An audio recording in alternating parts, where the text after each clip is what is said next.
अब मैं किस मौजू पे गुफ्तगू करूं? अखलाकियात पे बोलूं, मामलात पे बोलूं, या इबादात पर बोलूं? किस मौजू को मैं अपना मौजू सुखन बनाऊं?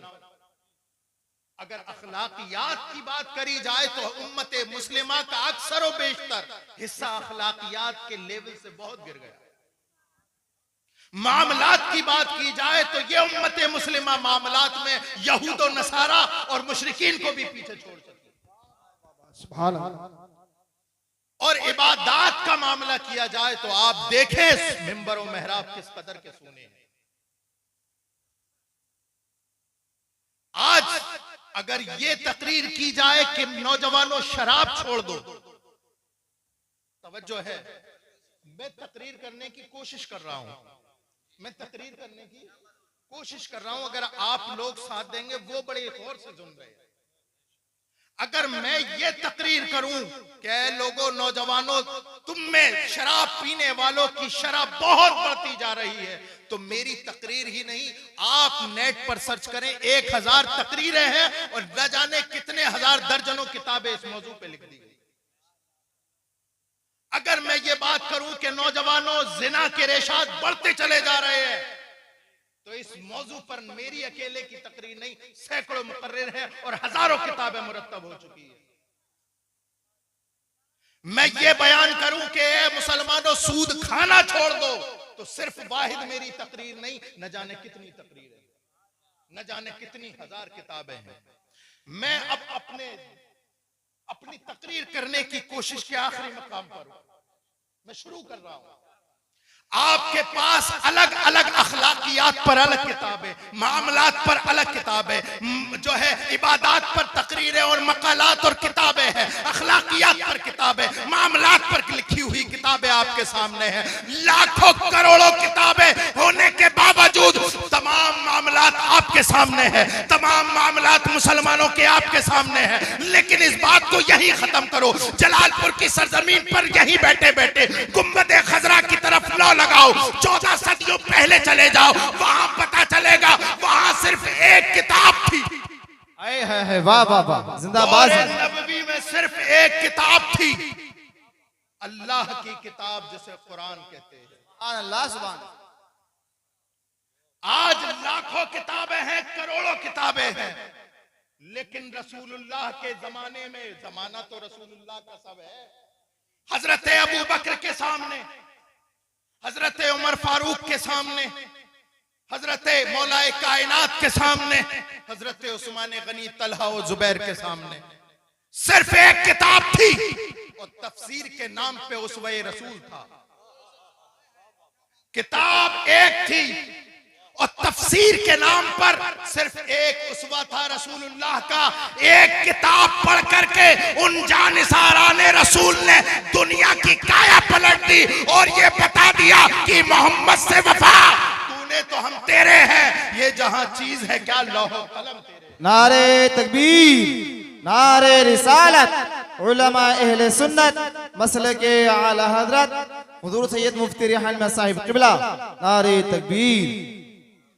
एक किताब थी दौरे रसूल में, सिर्फ वाहिद किताब जिसको मुसहफ कहते हैं उलमा, और आप कहते हैं कुरान पाक, और तफसीर के नाम पर रसूलुल्लाह की जिंदगी थी। कुरान में अल्लाह ने इरशाद फरमाया, इसी को मौजूए सुखन बनाता हूं, लक़द कान लकुम फी रसूलिल्लाहि उस्वतुन हसना। ऐ लोगों, अगर तुम्हें सही तरीके से मुसलमान बनना है, मेरी बात समझ में आ रही है? हम उसके नहीं कायल जो सर से गुजर जाए, वो बात करो यारो जो दिल में उतर जाए। आप नहीं जानते उम्मत मुस्लिमा का कितना माहौल खराब है।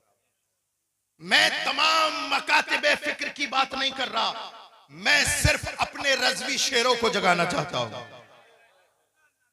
मैं मकतबे फिक्र की बात नहीं कर रहा किसी भी, मैं तो उनसे बात कर रहा हूं जो अपने आप को सुन्नी रज़वी कहलवाते हैं, जो अपने आप को ये कहते हैं कि तुझसे और जन्नत से क्या मतलब, वहां भी दूर हो। हम रसूलुल्लाह के, जन्नत रसूलुल्लाह की कभी अपनी सूरत आईने में भी देखी है? जन्नत पाना, ये जो अपने आप आपको सुन्नी सही उल अकीदा कह रहा है, सबसे ज्यादा नमाजें न पढ़ने वाले इन्हीं में हैं। मुझे गलत मत समझना, मैं अपनों से बात कर रहा हूं। मैं किसी और को कहूं, मैं किसी और बच्चे के थप्पड़ मारूं, उसके बाप को गुस्सा आएगा, लेकिन मैं खुद अपने भाई को थप्पड़ मारूं तो किसे दर्द होगा? मुझे पता है मेरा भाई कहां पर गलत कर रहा है। और एक बात बता दूं आपको, इस्लाह यहां से लेकर के वहां तक सबकी होनी है, इससे मैं भी खाली नहीं। बशमूलियत मन यहां से लेके वहां तक काया पलट गई इस्लाम की। क्या इस्लाम था? रसूलुल्लाह के जमाने में कौन सा इस्लाम था और तुम कहां पर लेकर आए? आज अगर कोई सूद खाए तो उसे बिजनेसमैन कहते हो, अगर कोई शराब पीने वाला हो उसे सो कोल्ड मुसलमान कहते हो, अगर कोई अल्लाह अकबर कबीरा धोखा दे दे तो उसे अक्लमंद और चालाकी का नाम देते हो। जरा रसूल पाक सल्लल्लाहु अलैहि वसल्लम की जीवनी तो पढ़ो, कौन सा इस्लाम लिए फिर रहे हो? मैं आपसे पूछूं, जलालपुर के गयूर मुसलमान, जरा बताओ आप मुसलमान क्यों हैं? तो बताएंगे इसलिए कि हमारे अब्बा मुसलमान हैं। अब्बा से पूछा जाए आप मुसलमान क्यों हो, तो अब्बा कहेंगे इसलिए कि हमारे दादा मुसलमान थे। दादा की शरत टटोली जाए तो पता चलेगा इसलिए दादा मुसलमान थे कि परदादा मुसलमान। लेकिन याद रखो मुसलमानों, ये ऐसा इस्लाम काबिल कबूल नहीं है, बल्कि इस्लाम वही कबूल है कि जब जलालपुर के गयूर मुसलमान से पूछा जाए कि बता तू मुसलमान क्यों है, तो वो जवाब दे इसलिए कि हम मोहम्मद रसूलुल्लाह पर ईमान लाए। इस्लाम में कोई जातिवाद, कोई बाप दादा नहीं। बाप दादाओं का दीन खत्म करने के लिए ही इस्लाम आया है। आज तुमसे पूछा जाए कि ये 40वां हो गया अब्बा का और ये देगे बना रहे हो आप, क्यों कर रहे हो? बोले क्या करें, मजबूरी है हमारी, और हमारे वालिद भी ऐसे करके चले गए। आज अगर पूछा जाए कि आपके यहां पर, आप तो नमाजी परहेजगार हैं, आपके बेटे के जो है अल्लाह अकबर कबीरा मंडे में डीजे और गाने क्यों बज रहे हैं, तो आपका जवाब ये होता है कि हजरत क्या करें, मजबूर हैं। रिश्तेदार बैठने को तैयार नहीं थे, रिश्तेदार बैठने को तैयार नहीं, दामाद बैठने को तैयार नहीं, भातैया आने को तैयार नहीं। उनकी शर्त ही ऐसी थी कि जब तक डीजे गाने बाजे नहीं बजेंगे हम तुम्हारे यहाँ शादी में शिरकत नहीं कराएंगे। अरे मैं उन लोगों को सलाम करता हूँ जो ये कहते हो बहनोई होगा अपने घर जाकर के बैठ, भातैया होगा अपने घर का होगा, ये रसूल के आशिक का घर है, यहाँ मौत तो आ सकती है, रसूलुल्लाह की बगावत नहीं हो सकती। जिंदाबाद जिंदाबाद, वाह वाह सुभान। ऐसे मुसलमान कहाँ हैं? ऐसे मुसलमान कहाँ हैं?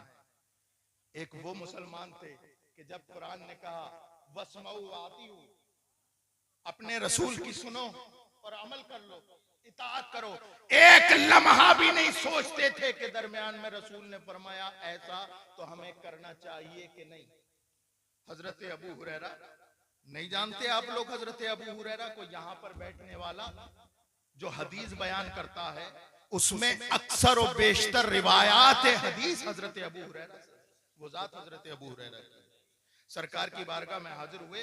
या रसूल अल्लाह इन्नी अस्माउ मिनका हदीसन फअंसा हो, या रसूल अल्लाह मैं आपसे हदीस सुनता हूं और मैं भूल जाता हूं, हदीस सुनता हूं और भूल जाता हूं, हदीस सुनता हूं और भूल जाता हूं। सरकार ने फरमाया अच्छा, सरकार ने फरमाया चादर बिछा दो। तवज्जो है जलालपुर वालों, क्या फरमाया सरकार ने? चादर बिछा दो। एक मर्तबा भी हजरत अबू हुरैरा ने नहीं सोचा मेरे सवाल का और सरकार के जवाब का जोड़ क्या बनता है। एक लम्हा नहीं सोचा कि मैं कह रहा हूं कि या रसूलल्लाह मुझे भूलने की बीमारी है, सरकार फरमाते हैं कि चादर बिछा दो। मेरे सवाल का आका के जवाब का जोड़ क्या बनता है? अल्लाह अकबर कबीरा, वो जानते थे ये वो हुक्म है। अल्लाह अकबर, जहां से हल्की सी भी ताखीर कर दी ईमान खतरे में आ जाएगा। हजरत अबू हुरैरा ने जैसी सुना, आनन फानन अपनी चादर बिछा दी। अब सरकार ने यूं हाथ ऊपर किए, फिर यूं किया। रावी कहता है हजरत अबू हुरैरा की चादर में इस तरह से डाल दिया। अब रावी कहता है हुजूर के हाथ खाली थे। तवज्जो चाहूंगा, क्या थे? ऐसे उठाए, ऐसे किए, हजरत अबू हुरैरा की चादर में डाल दिए, चादर में डाल दिए। रावी, जितने रावी हैं सब ये कह रहे हैं कि ऐसे हजरत सरकार के हाथ थे, खाली थे और डाल दिए, खाली थे डाल दिए। हर देखने वाले ने देखा खाली है, डाल दिए। लेकिन मैंने बरेली के इमाम अहमद रजा से पूछा, ए इमाम अहमद रजा, मुकर्रिर तो ये बताते हैं कि हाथ खाली थे, वो कहते हैं, बरेली का इमाम बोलता है, अरे नादान, इनके चक्कर में ना पड़ना, अरे सुन, इनके चक्कर में मत पड़ना, सुन, मैं बताता हूं कि सरकार के हाथ में क्या है, क्या है, क्या है सरकार के हाथ में। ऐसे ऐसे ऐसे करके पकड़ा और ऐसे रख दिया। अब इमाम कहते हैं मालिक कौनैन है, ऐसे करके पकड़ा, ऐसे रख दिया। मालिक कौनैन है, वो पास कुछ रखते नहीं, दो जहां की नेमतें हैं उनके खाली हाथ में। लोगों, ये मत देखो कि सरकार के हाथ खाली हैं, अरे अल्लाह के खजाने की कुंजी रसूलुल्लाह के हाथ में। अल्लाह अकबर कबीरा। एक लम्हा भी नहीं सोचा। हम क्या करते हैं कि हमें ये नहीं पता कि नमाजें पढ़नी चाहिए, हमें ये नहीं पता कि रोजा रखना चाहिए, हमें ये नहीं पता कि अच्छे अखलाक से पेश आना चाहिए, हमें ये नहीं पता, अल्लाह अकबर कबीरा, अल्लाह अकबर कबीरा, हमें ये नहीं पता कि किसी को गाली नहीं देना चाहिए, हमें ये नहीं पता कि गीबत नहीं करनी चाहिए। लेकिन उसके बावजूद भी आज मुआशरे का हालात देखें।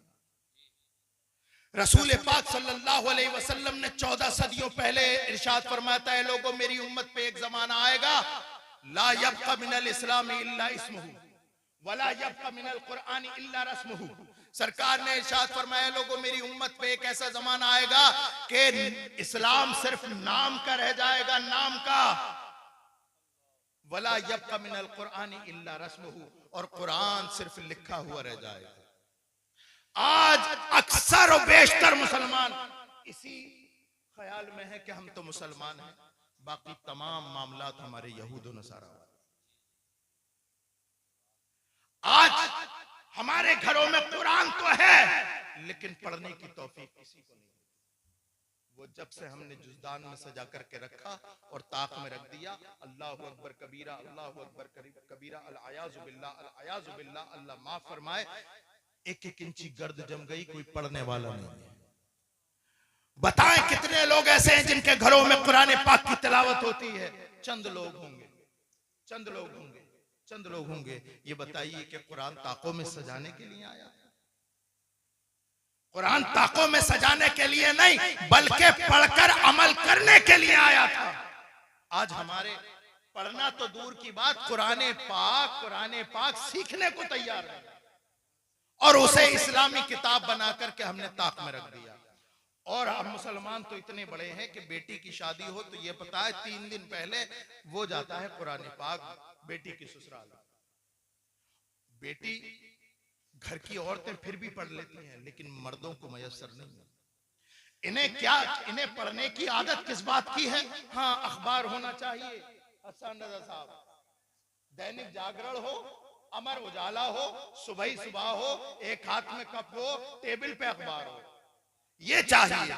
अखबार पढ़ने का इतना क्रेज, उसमें सारी बातें झूठ होती हैं। मैं बहुत दफा बोलता हूँ ये जुमला, अखबार में सारी बातें झूठ होती हैं, सिर्फ एक बात सच होती है, दिन और तारीख, बाकी सब झूठ। इस झूठ को पढ़ने का इतना बड़ा क्रेज कि जिस दिन अखबार नहीं आया, बीवी से लड़ गया, बेटे से लड़ गया, कहां डाला तूने अखबार, कहां फेंक डाला तूने अखबार। मैं कहता हूं ऐ जलालपुर के गयूर मुसलमान, अखबार पढ़ना है तो पढ़, वरना अगर ना मिले तो मत पढ़। लेकिन अल्लाहु अकबर कबीरा, मैं आपसे पूछना चाहता हूं, अखबार क्यों पढ़ते हैं? तो आप कहेंगे हाँ, हम अखबार इसलिए पढ़ते हैं ताकि पता चले कि कल कुदरकी में क्या हुआ था, तो जलालपुर में क्या हुआ था, अल्लाहु अकबर गदीपुर में क्या हुआ था, मुरादाबाद और लखनऊ में क्या हुआ था। आप अखबार इसलिए पढ़ते हैं ताकि पता चले कि कल क्या हुआ था। मैं कहता हूं जलालपुर के गयूर मुसलमान, अरे तू कुरान पढ़ा कर ताकि तुझे तुझे पता चले कि कल क्या होने वाला है। सहरा में, जंगलों में, बयाबान में पढ़ो, मीनार गिर पड़े तो मैदान में पढ़ो। ये बेखबर सहाफी तुम्हें क्या बताएंगे कल होने वाला क्या है। ये कुरान। नारे तकबीर, नारे रिसालत, अजमत कुरान, शान कुरान, इस्लाह मुआशरा कॉन्फ्रेंस, मसलके आला हजरत। सुभान अल्लाह। रसूल पाक सल्लल्लाहु ताला अलैहि वसल्लम की जिंदगी हमारे लिए नमूना अमल है। आप जिस भी फील्ड में चले जाएं, चाहे उसका ताल्लुक अखलाकियात से हो, चाहे उसका ताल्लुक तिजारत से हो, चाहे उसका ताल्लुक इबादत से हो, रसूलुल्लाह की जिंदगी तुम्हारे लिए नमूना अमल है। आज लोग कहते हैं कि हजरत गुर्बत इतनी है कि नमाज पढ़ी नहीं जाती। अगर नमाज पढ़ेंगे तो खाना कैसे बनेगा? अगर नमाज पढ़ने लगे तो भट्टे पे जाएंगे कैसे? और अगर भट्टे पे नहीं जाएंगे तो फिर घर में 500-600 रुपए कैसे आएंगे? मैं कहता हूं कि ए गरीब मुसलमान, हाँ गुर्बत ने तेरे घर पे दस्तक दी है और पांव पसार लिए हैं, लेकिन एक मर्तबा रसूलुल्लाह की जिंदगी तो पढ़। सरकार का तवक्कुल देख। गज़वे खंदक का मौका है, रसूल पाक सल्लल्लाहु अलैहि वसल्लम अपने सहाबा से कांधे से कांधा मिला करके गज़वे खंदक में लगे हुए हैं, खंदक खोद रहे हैं। अरे बाकी जितने सहाबी थे, अल्लाह अकबर कबीरा, सब ने एक एक दिन के फाके से थे, कोई 2-2 दिन से फाके से था। अल्लाह अकबर कबीरा। सहाबी ने आके अर्ज की, या रसूल अल्लाह, भूख से परेशान है, घर में खाने को नहीं, बीवी बच्चों को नहीं, हम यहीं लगे पड़े हैं, यही खंदक की खुदाई कर रहे हैं। या रसूल अल्लाह, हम कई दिन से परेशान हैं, हमारे देखिए पेट खोल करके दिखाया, देखिए या रसूल अल्लाह, हमारे पेट पर पत्थर बंधा हुआ है। रसूल पाक सल्लल्लाहु अलैहि वसल्लम ने अल्लाह अकबर कबीरा जैसे ही सुना तो अपने सहाबी की तरफ मुस्कुरा के देखा और अपनी कमीज उठाई। रावी कहता है, मोहम्मदुर रसूलुल्लाह ने, इस दुनिया के वाहिद सच्चे लीडर ने अपनी कमीज उठाई। सारे सहाबा देखकर चौंक गए। रसूलुल्लाह कई दिन के भूखे प्यासे और पेट पर एक नहीं 2 पत्थर बंधे हुए। अल्लाह अकबर, अल्लाह। सब्र और तवक्कुल से काम लिया करो, इसलिए कि रसूलुल्लाह की जिंदगी तुम्हारे लिए नमूना अमल है। आप अगर भूखे हैं, सब्र कीजिए, सब्र कीजिए। अल्लाह की नेमतें जो जन्नत में है, उस नेमत के सामने दुनिया की कोई हैसियत नहीं। आप अगर गरीब हैं तब भी सरकार की जिंदगी आपके लिए नमूने अमल है। आप अगर मालदार हैं तो देखिए, सरकार की बारगाह में एक बहुत बड़ा बकरियों का रेवड़ सरकार को किसी ने खिदमत में दे दिया, तोहफतन दे दिया। तो एक ने आकर के सरकार की बारगाह में अर्ज की, या रसूल अल्लाह, अब तो आप मालदार हो गए, अब तो आप मालदार हो गए। सरकार ने फरमाया, तूने मेरी मालदारी क्या देखी? सरकार ने इरशाद फरमाया, मालदार हो गए या रसूल अल्लाह, आपके पास बहुत बड़ा बकरियों का रेवड़ है। सरकार ने फरमाया, मुझे मालदारी पसंद नहीं है, मैं गुर्बत को पसंद करता हूं, जा वो जितनी बकरियां हैं मैंने तुझे दे दी। ये सरकार की मालदारी। और देखिए फिर इसार, कुर्बानी और दूसरों को देना। और हाँ, अगर अल्लाह रब्बुल इज्जत तुम्हें किसी काबिल बना दे, अगर तुम गांव के प्रधान बन जाओ, अगर डीएम एसडीएम बन जाओ, विधायक बन जाओ, तब भी रसूलुल्लाह की जिंदगी आपके लिए नमूना अमल है। आज तो मुसलमान का हाल ये है, मैं अपने आखिरी वक्तों में तकरीर कर रहा हूं, आज मुसलमान का हाल ये है, इतना बुरा हाल है कि अभी ये किसी लायक नहीं होता, दुश्मनी हो जाती है तो सब्र करता है। किस लिए सब्र करता? मैं जरा प्रधान बन जाऊं तो तेरी ईंट से ईंट बजाऊंगा, मैं विधायक बन जाऊं तो तेरी ईंट से ईंट बजाऊंगा, मैं फला मंत्री का करीबी हो जाऊं तो मैं तेरी ईंट से ईंट बनाऊंगा। ए मुसलमानों, अल्लाह तुम्हें कोई मनसब अता करे तो जरा देखना मदीने के ताजदार की तरफ। रसूलुल्लाह की जिंदगी उस वक्त भी तुम्हारे लिए हिदायत और नमूना अमल है। देखो रसूलुल्लाह सल्लल्लाहु अलैहि वसल्लम, फतेह मक्का का दिन है, सरकार मक्के की तरफ जा रहे हैं और फातिहाना शान और शौकत से जा रहे हैं। मक्के की सरजमीन पर लाइन से खड़े हैं कौन? जिन्होंने रसूलुल्लाह को गालियां दी। कौन? जिसने रसूलुल्लाह के घर वालों को परेशान किया। कौन? जिसने रसूलुल्लाह के रास्ते में जो है कांटे डाले। कौन खड़े हैं जिन्होंने रसूलुल्लाह की सारी जिंदगी मुखालिफत की? बदर से लेकर के फतेह मक्का तक तमाम दुश्मन रसूलुल्लाह की आंखों के सामने है। चाहते तो एक एक दुश्मन का सर कलम कर देते। लेकिन बाहर रहमतुल लिल आलमीन, वो हर आलम की रहमत है। किसी आलम में रह जाते, ये उनकी मेहरबानी है कि ये आलम पसंद आया। सरकार रहमतुल लिल आलमीन बन के आए और सरकार ने इरशाद फरमाया, ओ लोगों देखो मेरी जिंदगी तुम्हारे लिए नमूना अमल है। तुम अगर गरीब हो तब भी मेरी जिंदगी नमूना अमल है, अगर मालदार हो तब भी जिंदगी नमूना अमल है। और अगर तुम्हें अल्लाह किसी मनसब पर फाइज करे तो किसी और तरफ नहीं बल्कि फतेह मक्का का वाकया देख लेना। लाइन से खड़े हैं सरकार के तमाम दुश्मन। अल्लाहू अकबर। सरकार फरमाते हैं अंतुम तुलका, जाओ मैंने तुम्हें आजाद कर दिया। नारे तकबीर, नारे रिसालत, फैजानी गौसे आदम, मसलके आला हजरत शहजादा पीर सैयद रेहानिया साहिब किबला, आमदे हजरत अल्लामा मुफ्ती हम्माद रजा मुरादाबादी, आमदे हजरत अल्लामा मुफ्ती हम्माद रजा मुरादाबादी। नारे तकबीर, नारे रिसालत। तमामी हजरात से मैं गुजारिश करता हूँ अपनी जगह सुकून के साथ बैठे रहें। खतीबुल हिंद हजरत अल्लामा मुफ्ती हम्माद रजा मुरादाबादी की आमद मिंबर शरीफ पर हो रही है। आप तमामी हजरात से अदब के साथ मेरी गुजारिश है, सुकून के साथ बैठें और अदब के साथ बैठकर हुजूर की प्यारी बातें मोहब्बतों के साथ समाअत करें।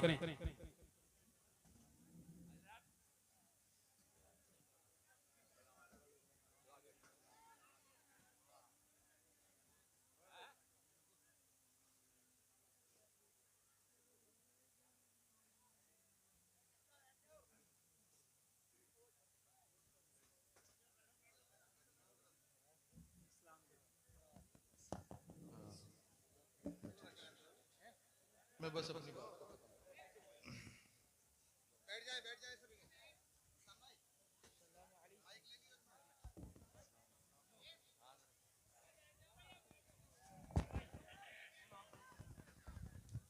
सभी लोग फौरन बैठ जाएं, बहुत जल्दी बैठ जाएं। सैयद साहब चंद ही मिनट में अपनी गुफ्तगू इंशाअल्लाह इख्तिताम की तरफ लेकर के जाएंगे। हेलो, सभी हजरात बैठ जाएं फौरन। ये भाई जो खड़े हैं वो जल्दी से जल्द नीचे बैठें ताकि सैयद साहब क़िबला की तकरीर मुकम्मल हो। उसके फौरन बाद इंशाअल्लाह मुफ्ती हम्माद साहब क़िबला की तकरीर होगी। बैठ जाएं आप लोग। दुरूद पाक पढ़िए। अल्लाहुम्मा सल्ली अला सय्यिदिना व शफीना व हबीबिना व मौलाना मुहम्मदिन बारिक वसल्लम सलातु व सलामुन अलैका या रसूलुल्लाह सल्लल्लाहु तआला अलैहि वसल्लम। मेरे प्यारो, जिंदगी के किसी गोशे में आप चले जाओ, रसूलुल्लाह की जिंदगी तुम्हारे लिए नमूना अमल है। लक़द काना लकुम फी रसूलिल्लाहि उस्वतुन हसना। ऐ लोगो, मेरे नबी की जिंदगी तुम्हारे लिए उसवा है, बेहतरीन उसवा है। लेकिन अल्लाहु अकबर कबीरा, हालात ये है कि यहां पर बैठकर अगर कोई आपसे ये कह दे, ओ लोगो या रसूल अल्लाह का हो, कौन कौन जन्नत में जाना चाहता, हाथ उठा के कहे या रसूल अल्लाह। मैं आप पर टॉन्ट कर रहा हूं, उठा नहीं रहा आपके हाथ। मैं आपको यही बताना चाह रहा हूं मेरे प्यारो, जन्नत इतनी आसान नहीं, जन्नत इतनी आसान नहीं।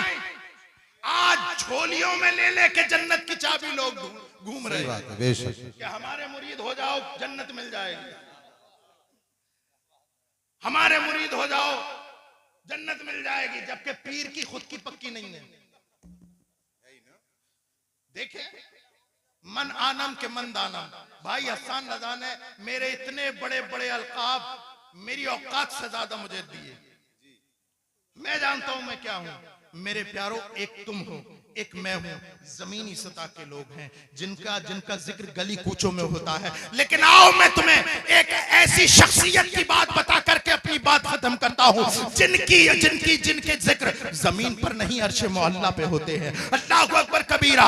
हजरत उमर फारूक आजम रज़ी अल्लाह तआला अन्हु की शान किसके सामने मख्फी है? कौन सुन्नी ऐसा है जो हजरत उमर फारूक आजम को नहीं जानता? सरकार ने इरशाद फरमाया, ऐ लोगों जिसे चलता फिरता जन्नती देख रहा हो वो हजरत उमर को देख ले। अल्लाहु अकबर कबीरा। सरकार ने इरशाद फरमाया, हजरत उमर की वो शान है कि अगर ये किसी रास्ते से जा रहे हो तो क्या होता है, शैतान अपना रास्ता बदल देता है। मैं एक कदम और बढ़ाकर रसूलुल्लाह सल्लल्लाहु अलैहि वसल्लम की निस्बत से हजरत उमर फारूक आजम की आजमत और फजीलत बताता हूँ। हजरत उमर फारूक आजम की वो शान है कि 1 दर्जन से ज्यादा उनकी मंशा के मुताबिक कुरान में आयात है। वो उमर फारूक आजम। लेकिन अल्लाह अकबर, जब वक्त विसाल करीब आया, जब इंतकाल का वक्त करीब आया, अपनी बात मुकम्मल कर रहा हूं, वक्त करीब आया तो एक सहाबी को बुलाया। उनके पास सरकार दो आलम सल्लल्लाहु अलैहि वसल्लम ने मुनाफिकीन मदीना के नाम लिखवा दिए थे, फहरिस्त थी, और उन्हें बुलाकर के कहा कि रसूलुल्लाह के आशिक, ए सहाबी रसूल, तुम्हें रसूलुल्लाह का वास्ता, मैंने सुना है तुम्हारे पास मुनाफिकीन मदीना की फहरिस्त है, मेरा वक्त विसाल करीब है, खुदा के लिए देख करके ये बताओ कि उमर का नाम उन फहरिस्त में तो नहीं है। हजरत उमर फारूक आजम, जिसके जन्नती होने की जमानत आमना का लाल दे रहा है, लेकिन खौफे खुदा का आलम ये कि पूछते हैं कि बताओ मुनाफिकीन मदीना के फहरिस्त में मेरा नाम तो नहीं। उन्होंने रोने लगे, ए अमीरुल मोमिनीन क्या बात करते हैं, खुदा की कसम आपका नाम उस फहरिस्त में नहीं है। जब वो चले गए, हजरत उमर फारूक आजम ने अपने बेटे को बुलाया, चारपाई पर लेटे थे। हजरत उमर फारूक आजम ने कहा, अब्दुल्ला बेटे, तूने सारी जिंदगी मेरी फर्मा बरदारी की है, आखिरी लम्हात है मेरी जिंदगी के, मुझ पे एक एहसान कर। हजरत अब्दुल्ला इब्ने उमर कहते हैं, क्या अब्बा जान, बेटा बाप पर क्या एहसान कर सकता है, आप फरमाइए, जिस तरह से सारी जिंदगी आपकी फर्मा बरदारी की है, वक्त विसाल भी आपकी फर्मा बरदारी होगी। हजरत उमर फारूक आजम फरमाते हैं, मैं मरने वाला हूँ, इस दुनिया से कूच करने वाला हूँ, अल्लाह अकबर कबीरा, मेरी रूह कब से उन सरी से प्रवास करने वाली है, मेरे बेटे एहसान ये कर, मुझे चरपाई से उठा और मुझे जमीन पे लिटा दे। अल्लाह अकबर। रावी बयान करता है, जब हजरत अब्दुल्ला बिन उमर ने हजरत उमर फारूक आजम को कमर के बल जमीन पर लिटाया, हजरत उमर फारूक आजम फौरन उल्टे हुए अपनी नाक जमीन पर रगड़ने लगे। मौला उमर के जाने का वक्त करीब आया है, मौला उमर इस दुनिया से जाने वाला है, ऐ मौला उमर को माफ कर दे, उमर की गलतियों को दरगुजर कर दे, मौला उमर को जन्नत अता फरमा दे, मौला जन्नत, मौला जहन्नम से उमर को दूर कर दे। पूरा चेहरा नाक से रगड़ रहे हैं। मैं पूछता हूँ, जलालपुर के गजूर मुसलमान, नमाज तुम्हारे पास नहीं, रोजे तुम्हारे पास नहीं, हज तुम्हारे पास नहीं, ज़कात तुम्हारे पास नहीं, अच्छे अखलाक तुम्हारे पास नहीं, इबादत तुम्हारे पास नहीं, मामलात में तुम जीरे हो, किस बेस पे कहते हो कि हम रसूलुल्लाह के, जन्नत रसूलुल्लाह की, अरे रसूलुल्लाह का उसवा अपनाओ, फिर कहो हम रसूलुल्लाह के, जन्नत रसूल। वाह वाह, नारे तकबीर, नारे रिसालत, सैयद रेहान मुअज़्ज़मी साहिब क़िबला, मुफ्ती हम्माद साहिब क़िबला, इस्लाहे मुआशरा कॉन्फ्रेंस। अल्लाह रब्बुल इज्जत हम सबको अमल की तौफीक अता फरमाए, बोलने में जो गलतियां हैं अल्लाह उसे माफ फरमाए। वमा अलैना इल्लल बलाग।